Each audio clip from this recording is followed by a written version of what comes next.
Vasudevaya. Om Namo Bhagavate Vasudevaya.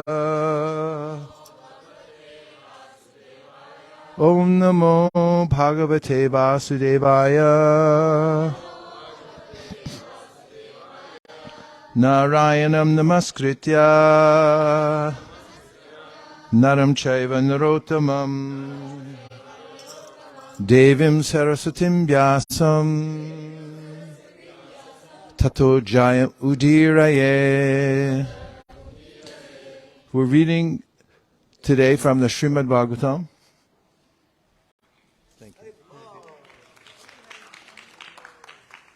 Canto 1, Chapter 2, Divinity and Divine Service.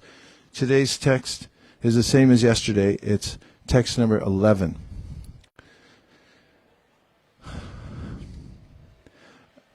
And I'll review the word for word, and then we can chant again the Sanskrit verse. Vadanti, they say. Tat, that. Tattva, Vida, the learned souls. Tattvam, the absolute truth. Yat, which. Jnanam, knowledge. Advayam, non-dual. Brahma iti, known as Brahman. Paramatma iti, known as Paramatma. Bhagavan iti, known as Bhagavan. Shabdyate, it so sounded. Vadanti tat tattva vidas, tattvam yajnanam advayam, Brahmeti Paramatmeti Bhagavan iti shabdyate. And now if you didn't chant yesterday, then please chant today. Oh, 1, 2, 11. 1, 2, 11. Srimad Bhagavatam, first canto, second chapter, 11th verse.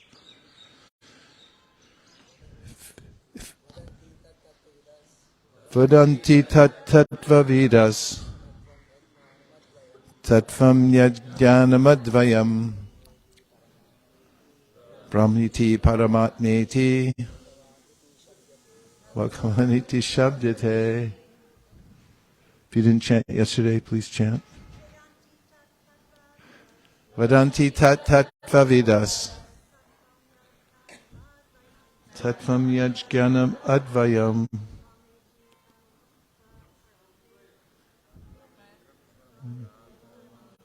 Brahmeti Paramatmeti Bhagavaniti Shabdase. And the translation is, learned transcendentalists who know the absolute truth call this non-dual substance Brahman, Paramatma, or Bhagavan. If you left your door or window open, then these guys might settle down. I'm talking to those guys, not you. Purport. The absolute truth is, okay, deep breath. The absolute truth is both subject, see what association does? The absolute truth is both subject and object, and there is no qualitative difference there. Therefore, Brahman, Paramatma, and Bhagavan are qualitatively one and the same. The same substance is realized as impersonal Brahman by the students of the Upanishads, as localized Paramatma by the Hiranyagarbhas, or the yogis, and as Bhagavan by the devotees. In other words, Bhagavan, or the personality of Godhead, is the last word of the Absolute Truth. Paramatma is the partial representation of the personality of Godhead, and impersonal Brahman is the glowing effulgence of the personality of Godhead, as the sun rays are to the sun god. Less intelligent students of either of the above schools sometimes argue in favor of their own respective realization, but those who are perfect seers of the absolute truth know well that the above three features of the one absolute truth are different perspective views seen from different angles of vision. As it is explained in the first shloka of the first chapter of the Bhagavatam, the Supreme Truth is self-sufficient, cognizant, and free from the illusion of relativity. In the relative world, the knower is different from the known, but in the Absolute Truth, both the knower and the known are one and the same thing.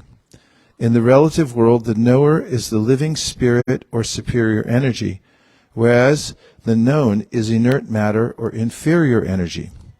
Therefore, there is a duality of inferior and superior energy, whereas in the absolute realm, both the knower and the known are the same superior energy. There are three kinds of energies of the Supreme Energetic.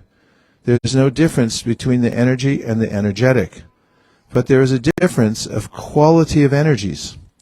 The absolute realm of the living entities are of the same superior energy, but the material world is inferior energy.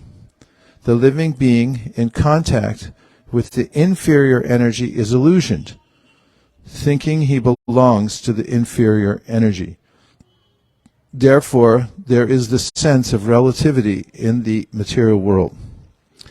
In the Absolute, there is no such sense of difference between the knower and the known, and therefore everything there is absolute. Om Jnana Timirandasya Jnananjana Shalakaya Chakshurun Militam Nena Tasmai Shri Gurave Namaha. What page is it on, just in case? I was thinking this morning when we were at the temple that wherever the Supreme Personality of Godhead is and the devotees are serving Him, the highest grade of consciousness is that those who come to the temple are parts of the Supreme Lord. This is mentioned in the Srimad Bhagavatam, 11th canto, in the discussion between Maharaj Nimi and the Nava Yogendras, Kavi Havi Antariksha. Havi Yogendra talks about the vision of people who are in the topmost level of devotional service, and that is they see the Supreme Lord within everything and everything within the Supreme Lord. And those in the medium position of devotional service see that the Supreme Lord is there. They also see the devotees and know how to respect them. They see other living entities and they make a distinction between the two of them. The two kinds, one are those who are averse to the Supreme Lord and those who are in harmony with the Lord. And they make friendship with the devotees, they worship the Lord, and then they distinguish between those who are open and those who aren't open. And they also know how to do good for others. The lowest level is described, Acharyam eva hareye pujam yashareye hate natad bhakteshu chanyeshu sabhakta prakrita smritaha. The prakrita bhakta is a materialistic bhakta, which is somewhat a contradiction in terms, but it indicates that even those starting from the beginner's level who are still attached in the material world can begin bhakti because it's so generous. Nonetheless, it describes that their symptom is that they don't know how to do good for others. Nacha chanishu. Acharyam eva hare means they only see the deity in the temple. Pujam yashareye hate, and they're dedicated to that puja. Natad bhakteshu cha anyeshu. So they don't see devotees, and they don't see anyeshu, others also, who ultimately are also devotees, but they just forgot. So going into a temple environment, those who are of higher vision, they see those who visit the temple as being sent by the Lord, part and parcel of the Lord. And in fact, there's a directive that if you're doing puja to the Lord and a devotee comes, you're supposed to stop the puja, go and greet the devotee, and make sure the devotee is satisfied in all ways, and then go back to your puja afterwards. This is satisfying to the Supreme Personality of Godhead. And so whenever we have an environment where we're doing puja together, it's the most enlightened to consider how everyone's included. When we walk into any temple, we have to look at it from the point of view of somebody who just walked in the door for the first time. They don't know all the words or the rituals or why people do certain things. So making accommodation is an enlightened way of acting, and also of pleasing Krishna, to making sure that his parts and parcels who have come there specifically out of some sincerity are accommodated. All that to say, the Mangalacharana prayers are on what page? What? 85. And there's two sets of Mangalacharana prayers because we're a little nuts. And that is, there's a short one and a really long one. So this verse begins by saying that there are those who know tattva. It's not that nobody knows, and that therefore anybody's opinion is as good as another. There's a way in which there is a reality, and that's why this word tat is important. It's the demonstrative pronoun. It's the same in English, same word, that. You just add an H.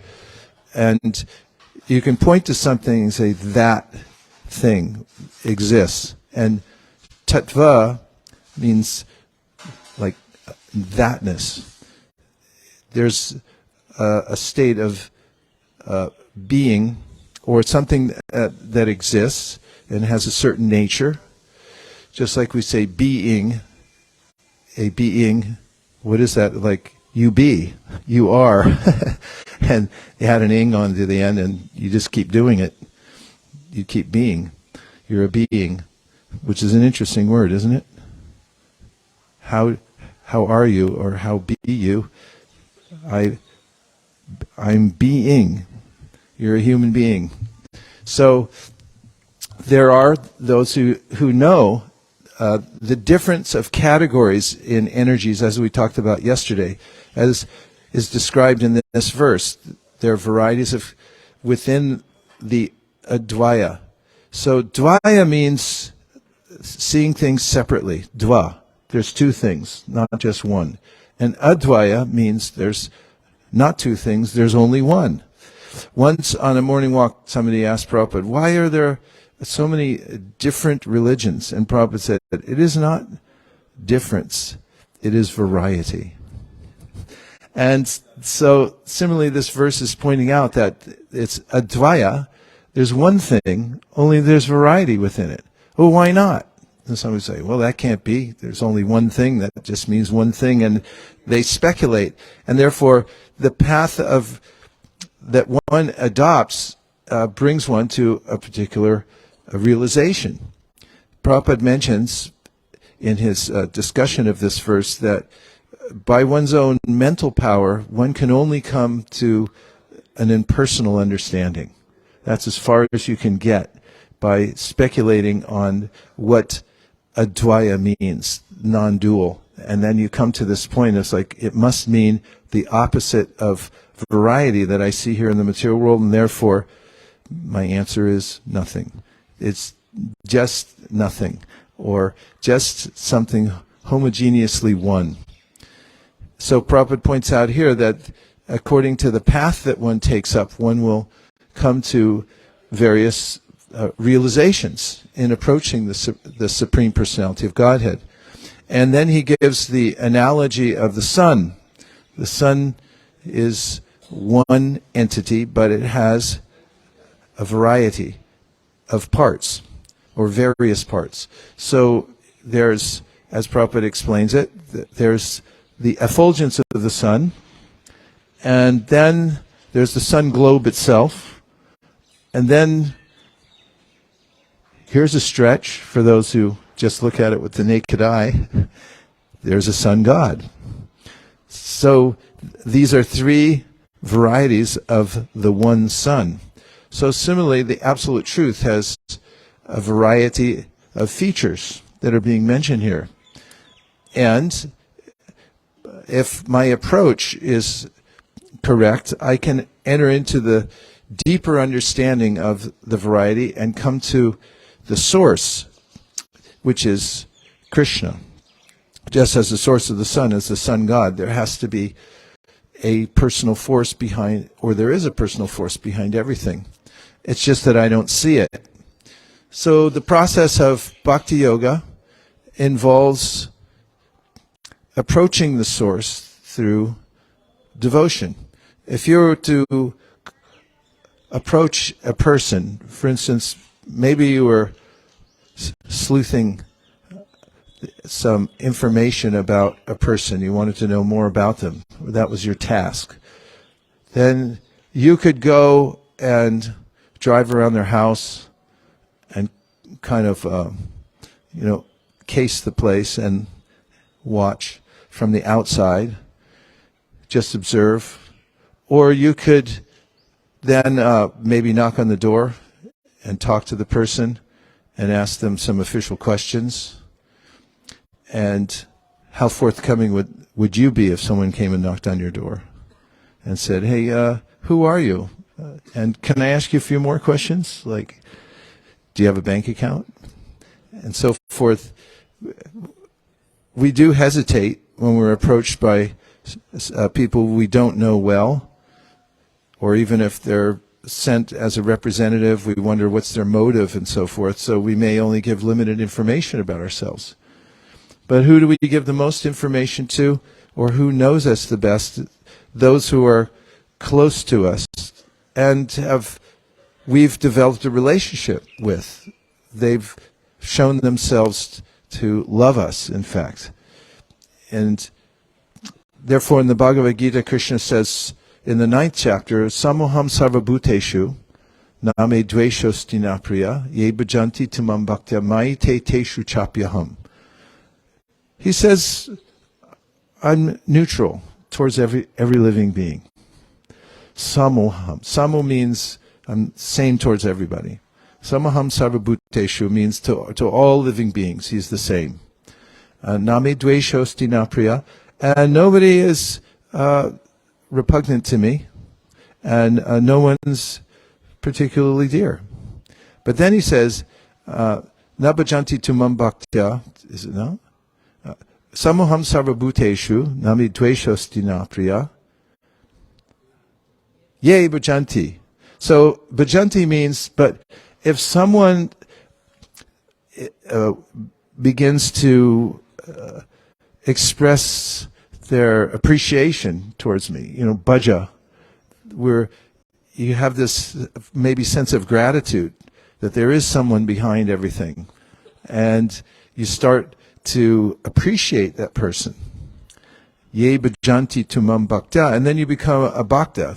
You go down that road. You say, okay, I'm going to dedicate myself to this. I know there's somebody behind this, and then you get more information and association of devotees that, yeah, there is a supreme person. Haven't seen him yet, but I have the sense that I like that person. He's taking care of me. He always has. And then you hear more and more about him, that he's actually funny, and he has loving relationships and so forth. So then you become a bhakta. Ye bhajanti tumam bhaktya. Then Krishna says, Mai te teshu chapyaham. Then the relationship changes. And he said, I live in them and they live in me. And then it becomes an intimate relationship. There's commentary by our acharyas talking about this verse. The first half of the verse refers to those who are in the material world and have their own agenda. And they just, if they have any realization of God at all, it's that he's my order supplier. However, when somebody's mood changes towards God and they begin to feel grateful and they start to offer worship and prayers to glorify Krishna, not just to say, gimme, gimme, gimme, then Krishna's relationship changes with the devotee. He's always available in that capacity, but it's my capacity that changes. And Prabhupada calls it in the Chaitanya Charitamrita, the fourth chapter, 34th verse, second to last paragraph, he says that every living being has an appreciating capacity. He mentions that when we're in lower forms of life, we have less of an appreciating capacity. And when we come to the human form of life, it's a portal through which we can expand our appreciating capacity unlimitedly. And how do we do that? Through bhajante, through bhakti. That's the process through which we expand our appreciating capacity. And Krishna says definitively in the Bhagavad Gita, Bhakti mam abhijananti yavan yaschasmi tattvataha tato mam tattvato gyadva vishite taranantaram. The Mayavadis, they misinterpret this verse because Vishya means to enter into something, into my existence. So they say, yeah, see, you become one through bhakti. But actually, you become one in love and in purpose. And what Krishna is actually saying in this verse is that when you take the bhakti path, then you'll enter into all the secrets. As Krishna says elsewhere, Raja Vijaya Raja Guyam, Pavitramida Muttamam, that there's this open secret about my relationship with all living beings, and it's available, but you have to take the right path, which is bhakti. Then Vishite Taranantaram, you can actually enter into the center. You can come into the real existence of the Supreme Personality of Godhead. So every one of the features of the Lord that's mentioned here, they're different names. Brahma Iti. So Iti is like, in Sanskrit, it's quotation marks. They call it this. It's called this, which means literally it's this. Brahman, Paramatma, and Bhagavan. These three varieties are within the Supreme. So in a very general sense, there's Sat, Chit, and Ananda. These are three qualities of the Supreme. There are also our qualities too, as Atma, as parts of Krishna. We're sparks of the fire. Mamai Vamsho Jiva Loke Jiva Bhuta Sanatana. We have the same Sanatana nature, and we also have the same quality as the Supreme, only in minute quantity. So what are these qualities? There's Sat, which means existence. So if something exists, it's actually there, then you can point to it. As I always say, Om Tat Sat. That thing actually exists. So the next is Chit, which is cognizance, awareness. And the third feature is Ananda. So Sat, Chit, and Ananda. And in Brahman realization, there's this sense of existence. And maybe just a slight sense of cognizance and also of Ananda, but very slight. And then in Paramatma realization, there's the sense of cognizance. There's a way in which, in our relationship with Paramatma, Krishna says in the 18th chapter of the Bhagavad Gita, when you become aware of me, and you start taking seriously my instructions that I'm giving you from within the heart, then you can cross over all the obstacles of material life by my grace. There's a sense, a cognizance that, yes, there is a higher voice that's coming to me, the adult in the room. And then Ananda relates to the personal existence, the personality of the Lord and his relationships with us and all his associates in the spiritual world. And that can only be entered into or realized through the process of bhakti. As Chaitanya Mahaprabhu quoted several times, Nayam Sukapo Bhagavan, Nayam Sukapo Bhagavan, Dehinam Gopika Sutta. Third line? Okay. Nayam Sukapa Bhagavan Dehinam Gopika Sutta. Anyway, somebody look it up. Somehow it's missing in my file cabinet. Dehinam Gopika Sutta. He says, Nayam Sukapa Bhagavan, there's a natural way of being in contact with me. There's also unnatural ways. He said there are gyanis, there's yogis, there are materialistic people, and their path in life doesn't open them to understand my personality. But through the bhakti path, worshiping Krishna out of a sense of gratitude and then adopting the path of the saints, following in their footsteps of how to approach God, then one gradually begins to experience all three, Sat, Chit, and Ananda, all the features of Dehinam Gopika Sutta, Nayam Sukapa Bhagavan, Dehinam Gopika Sutta, Gyaninam Chatma Bhutanam, Yata Bhaktimatam Iha. So he names the various kinds of people like gyanis, yogis, materialists, and so forth, and confirms that they can only reach a certain level of realization. Their appreciating capacity hasn't grown. But for those who adopt the path of bhakti, they follow in the footsteps of the great devotees, then they're able to easily come into knowledge of Sat, Chit, and Ananda and come to realize their position. This is, I alluded to it last night. In fact, we mentioned about how everyone sees Krishna in a different way. When Krishna went into the wrestling arena in Mathura, there were 9 or 10 different kinds of people there that saw him differently. The yogis saw the absolute truth, and the wrestlers just thought, it looks like we're going to have a tough fight. Everyone, according to their disposition, had a reaction to that. And it's mentioned also in the 10th canto of the Srimad Bhagavatam by Shukadeva Goswami when he's telling Parikshit Maharaj about levels of people who realize the Supreme. Itam satam brahma sukhana bhutya dasyam gatanam paradaivatena mayashutanam naradarakena sakam vrijaru kritapunya punjai. He distinguishes that some people, they are only aware of his effulgence. And other people, they are, in a sense, they have a reverence for the Lord, and they're in Vaikuntha, and they see him as Narayan. Other people, Mayashutanam, Naradarakena, those people who are in Maya, they're covered by the material energy. They just think he's an ordinary human being.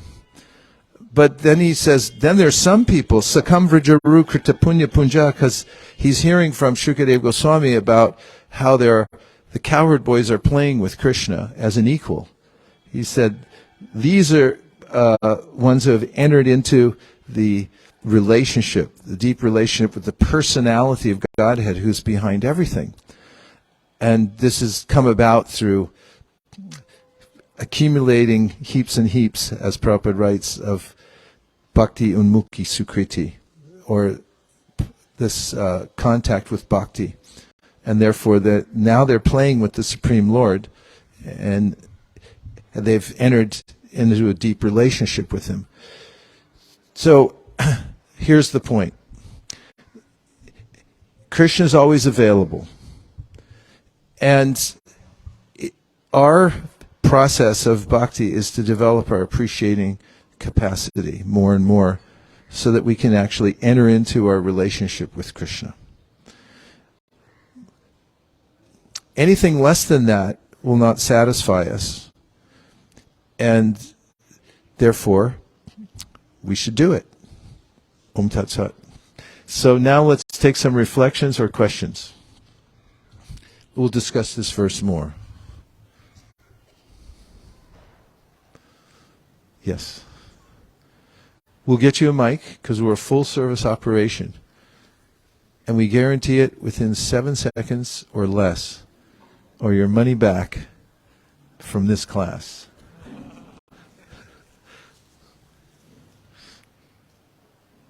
We have tech support too. comes with it if it doesn't work. Hare Krishna. Hare Krishna. Thank you, Maharaj. So yesterday you mentioned on the same verse that the living entity is superior energy and we are not compatible with material energy and therefore we won't be satisfied in the, hanging around material in the material world. But if we all are sparks of the Supreme Lord and everyone have a different disposition, how they approach. So if somebody becomes self-realized in the Brahman conception or Paramatma, are they completely satisfied being like that, or they are still incompatible and eventually they would want to experience something else higher? Yes. In the Brahman conception, there's no variety. And variety is the mother of enjoyment. Have you ever flown in an airplane for a long period of time? Anyone? And you just want to see terra firma again? You start coming down and you're getting hopeful. You see mostly clouds. And then when you start to see houses and people driving around and go, oh, life again. There's variety. Yes, this is a material example, but our acharyas give the same type of example for being in Brahman realization. There's a sense in Brahman realization that I exist. So that's not enough, because at some point we want enjoyment.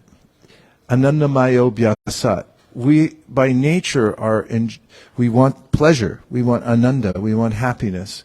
And that doesn't come from the existence, a non-differentiated existence. We want the variety. Then Paramatma, the relationship we have with Paramatma is in the material world.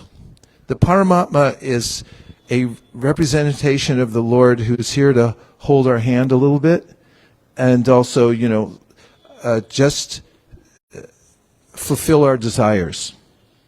Ishvara sarva bhutanam hridaya sharjuna tishyati. Or saparya jakshu kram akayam avranam asnavinam shudam apapavidam. Kavir manisi paribu swayambur yatat yatator tan vyarada shashvati bhyasamabhyaha. Sri Upanishad said, from time immemorial, he's been there fulfilling all our desires as Paramatma. So that's on the level of samoham sarvabhuteshu name dvesho stinapriya. My relationship, like the Vishnus who manifest the world, this is their expression of joy, because God's all joy, all happiness. And when he expands the material world, in the Shrishti Leela, he's making the whole world available. Really, the purpose of it is to allow the living entities to realize their nature and go back home, back to Godhead. But living entities are quite predictable and boring when they're... See, the variety, she wants to see the cats. So, Vishnu lying on the ocean is described as having half-closed eyes. Jagannath, on the other hand, his eyes are wide open. As some of our acharyas have explained, it's because he's in so much ecstasy hearing about the devotion of the devotees in Vrindavan. He's like this, and also he's in ecstasy. His limbs go within his body and so forth. Vrindavan is really the city that never sleeps, because Krishna comes home in the evening, Yashoda bathes him, feeds him, puts him to bed, and he sneaks out the window. Because he's got relationships 24/7 in Vrindavan. In the material world, everyone's interested in themselves, and they're just, to the degree they're taking help from Paramatma, even if they're focused on Paramatma and realizing that relationship Paramatma, it's one of just being dependent. However, if one comes in contact with devotees and realizes that sense of gratitude, as Shukadev imparted to Parikshit Maharaj, in the very beginning, he said, look at the universe and see how generous it is. Are there not rivers that are just fulfilling all your desires? How about the trees? Just look at a tree. Can you appreciate the fact that there's seeds inside there and that the fruit is just hanging down available? So you look at the universal form. There's a person behind everything. So those in Paramatma realization, once they start to realize that sense of bhakti by association of devotees, their relationship changes. It's not just supply and demand. But their vision of the Paramatma changes also. As mentioned, Premanjana chudita bhakti vilochanena santaksa daiva hridayeshu vilokayanti yam shama sundaram achintya gunasurupam govindamari purusham tamaham bhajami. The difference between Paramatma and Krishna is that Krishna is that ultimate form of joy for exchange of love. There's no happiness without love. And there are various levels of motivation. Is everyone okay still? We have a few more minutes.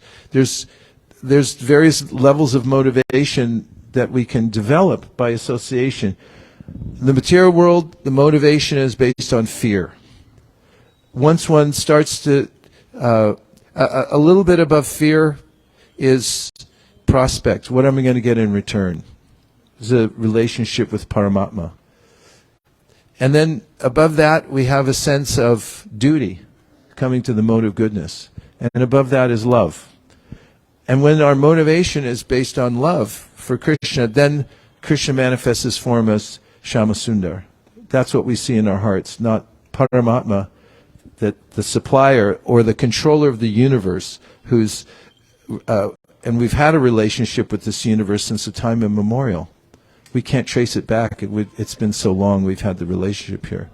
So our relationship changes according to our own disposition towards Krishna.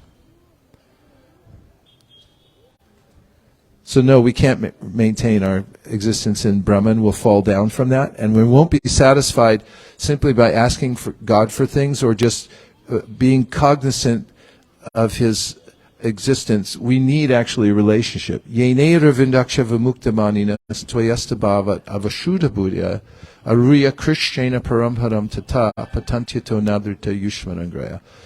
That means that you can work hard for Brahman realization and merge or Paramatma realization, but until you actually are hankering to see the face of God and reciprocate with His love, then you'll fall down from all those other positions. I could have just said that, but I didn't have my timer on. Okay. Vaikuntan Naik Prabhu.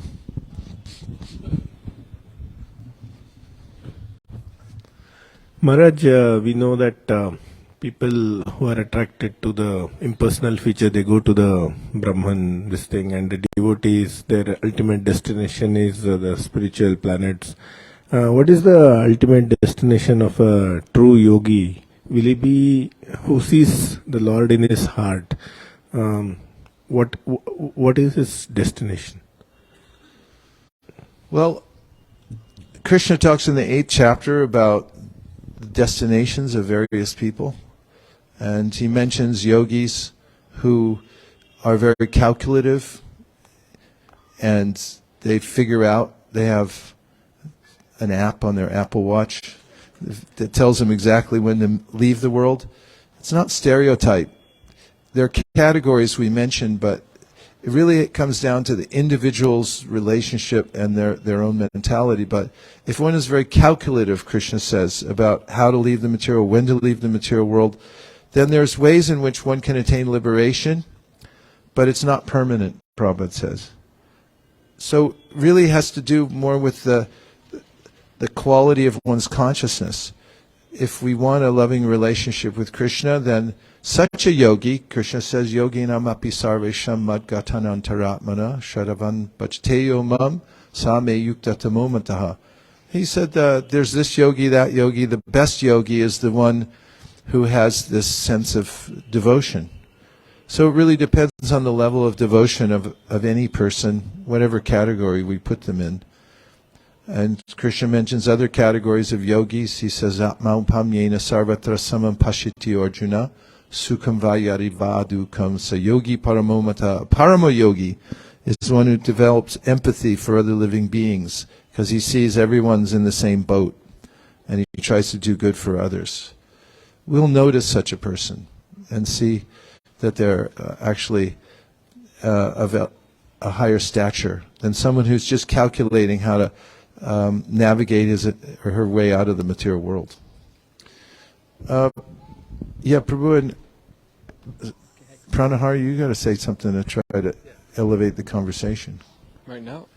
Yeah, right now.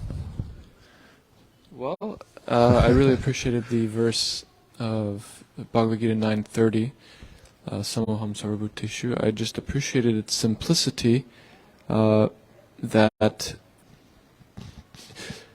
the onus is on the living entity to offer worship or offer its one's attention, one's consciousness, and one's service with some feeling, some bhakti, for Krishna to open the door to this loving personal relationship. You said he's always ready, he's always available, but it's us as living entities who need to kind of make that first step. And I really appreciated that because it makes it seem simple in the mind. Okay, I do bhakti. I worship Krishna. It's the Abhideya in one verse, I guess. So I appreciate that. Thank you. I just want to make a comment that from our experience yesterday in book distribution, and it made me very thoughtful yesterday as I was observing in my own interactions with people how affected I was by their reaction to our presentation. And I saw that as indicative of the way that Krishna also observes us.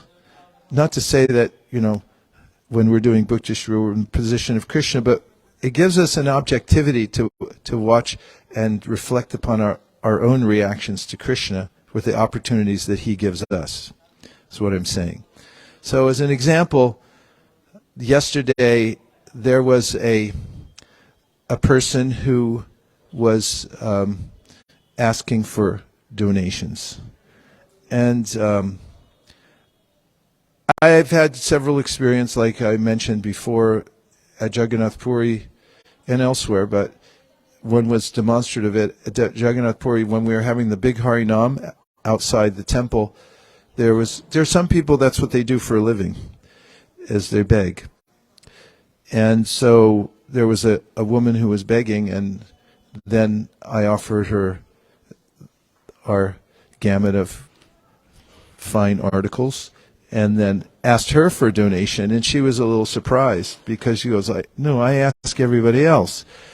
But my stance was that I'm not asking for myself.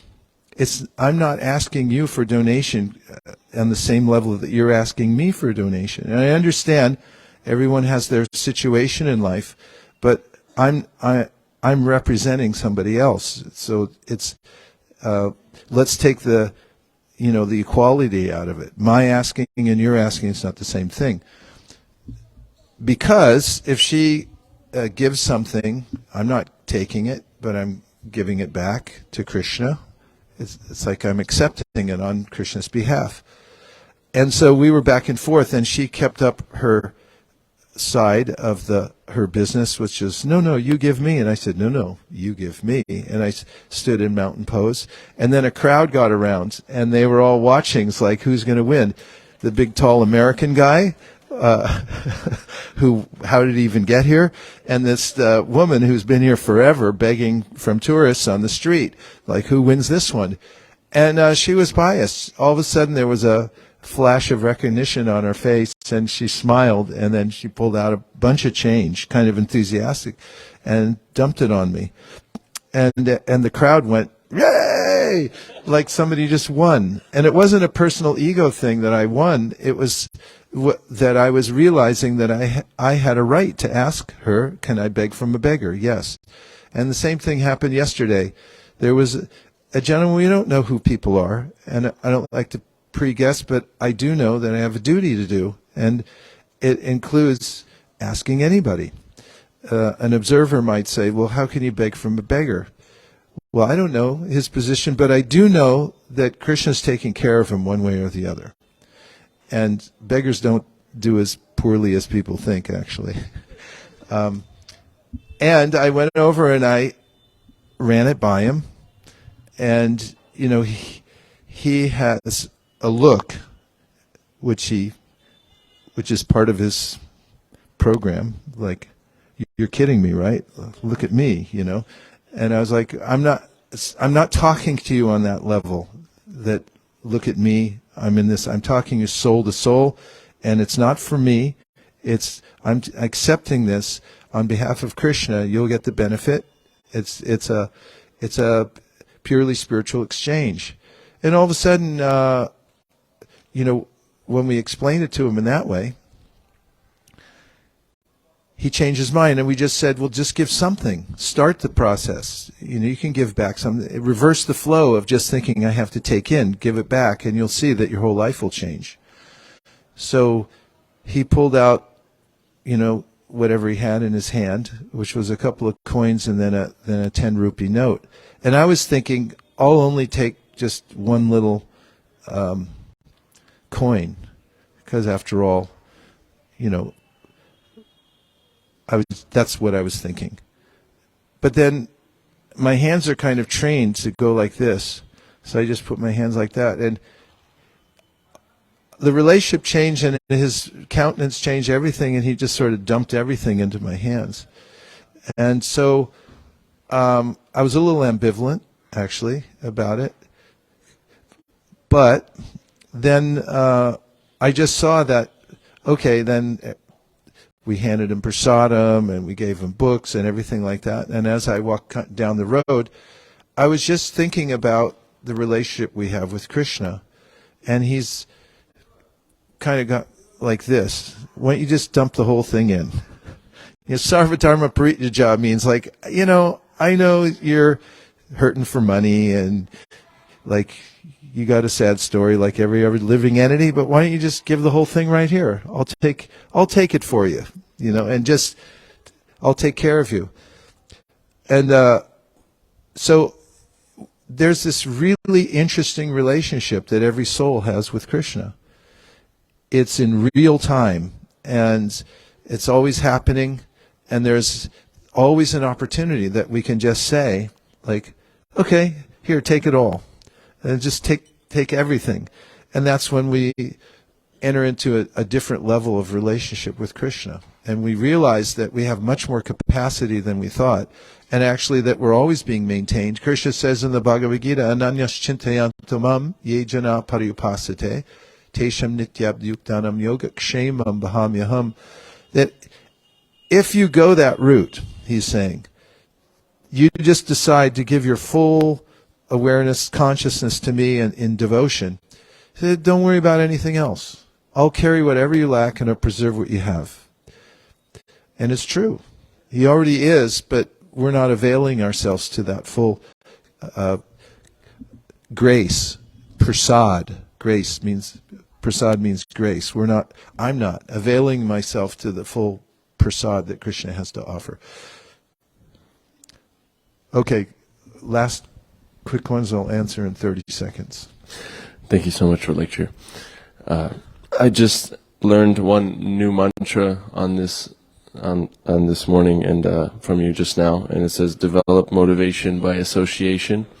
And I realized that's very apparent on this yatra, and even the first day I'm feeling so ecstatic and blissful and motivated to wake up and go for the program. And I just really appreciate the point about appreciation, developing appreciation, the capacity.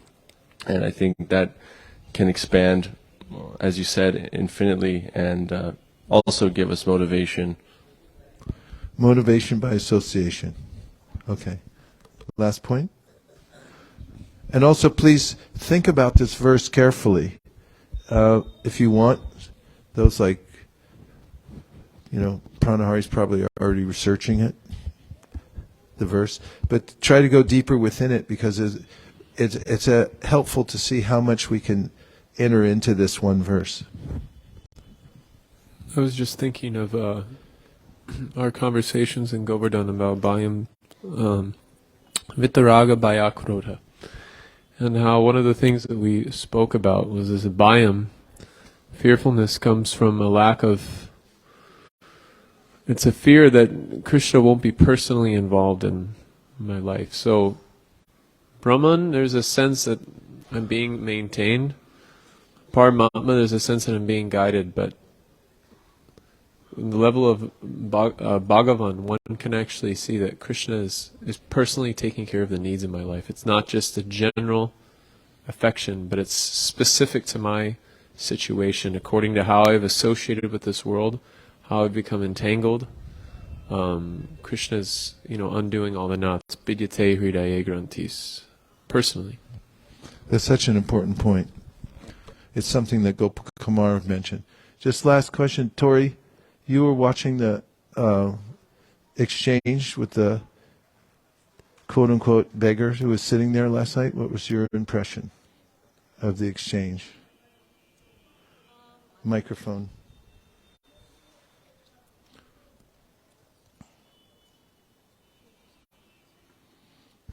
Hare Krishna. Initially, I think I was just observing because I trust your actions. But afterwards I was thinking, when we don't approach these people, we're delaying their experience or the opportunity to be in service. Perhaps they don't have much, but any, like you said, any spiritual interaction is service to the Supreme. And I was thinking of the own times I do book distribution. I tend to go for the people who seem the friendliest, or those who will be open to having conversation. But it's probably those who don't seem open that I should pursue the most. It's a profound realization. Not necessarily, because the admonition in the Bhagavatam is try to go for the ripe fruits first. Although the sentiment is correct. And I appreciate your observation too, and what you said about we don't want to delay their opportunity to come into devotional service. And that's one of the reasons that we ask for donations in the first place. And why I say to people, here I don't talk, but normally I'll say to people in the West that we don't need the money. We only ask because when you give something, it's for you. It's not for me. I don't need anything. I'm fine. But you need something, and that's to start giving to Krishna. And people actually respond to that much better than, like some people do, better than this idea like, just I need the money for the book or